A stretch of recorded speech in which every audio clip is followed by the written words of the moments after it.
Les erreurs que font régulièrement les entrepreneurs quand ils se posent la question du financement, c'est de réduire les besoins au démarrage aux simples investissements. C'est-à-dire qu'on pense assez facilement aux besoins d'acheter un ordinateur, un véhicule ou de faire réaliser un site internet. Mais souvent, ce qui peut être passé un petit peu sous silence et oublié par les entrepreneurs, c'est le besoin en fonds de roulement, la trésorerie, c'est-à-dire les enveloppes financières nécessaires, soit au cycle d'exploitation, entre le moment où on paye les fournisseurs et on encaisse les créances des clients, ou l'achat du stock qui est un investissement financier avec de l'argent qui dort quelque part dans l'arrière-boutique. Ensuite, une erreur classique que font les entrepreneurs, c'est de considérer qu'à partir du moment où on a ouvert la boutique ou l'entreprise, on va tout de suite faire du chiffre d'affaires.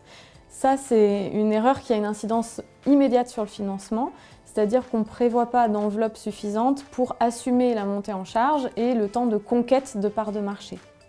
Enfin, une erreur classique qu'on remarque chez les entrepreneurs, surtout quand c'est la première fois qu'ils se mettent à leur compte, c'est de vouloir mettre toutes leurs économies personnelles dans l'affaire et de renoncer à se faire financer par ailleurs. Ça peut être problématique, soit dans le cas de figure malheureux où l'entreprise ne fonctionne pas, du coup la personne se retrouve dans une situation financière compliquée, ou à l'inverse, si l'entreprise se développe fortement et qu'il y a besoin d'emprunter pour accompagner ce développement, faute d'apport, les autres financeurs ne vont pas pouvoir suivre.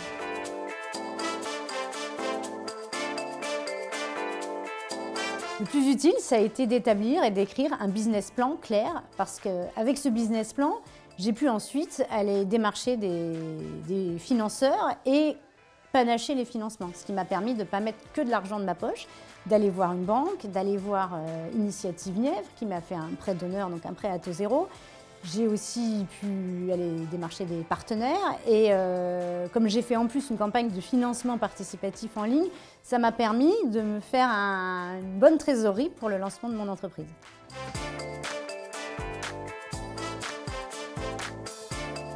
Pour entretenir une relation de confiance, je dirais avoir des contacts fréquents avec son conseiller, surtout avec tous les moyens de communication que nous avons aujourd'hui. Téléphone, mail, visio. Ne pas hésiter effectivement à prendre contact avec son conseiller entre 6 mois et 1 an, ce qui nous permet de faire un point complet sur l'activité. C'est le moment aussi où on peut récupérer les éléments comptables et voilà, de faire le point sur peut-être les futurs projets ou le développement de l'entreprise. Surtout ne pas hésiter en cas de difficulté à prendre contact avec son conseiller. On est là également pour ça, en cas, je ne sais pas, peut-être de difficulté de paiement avec un client ou sur des délais de livraison.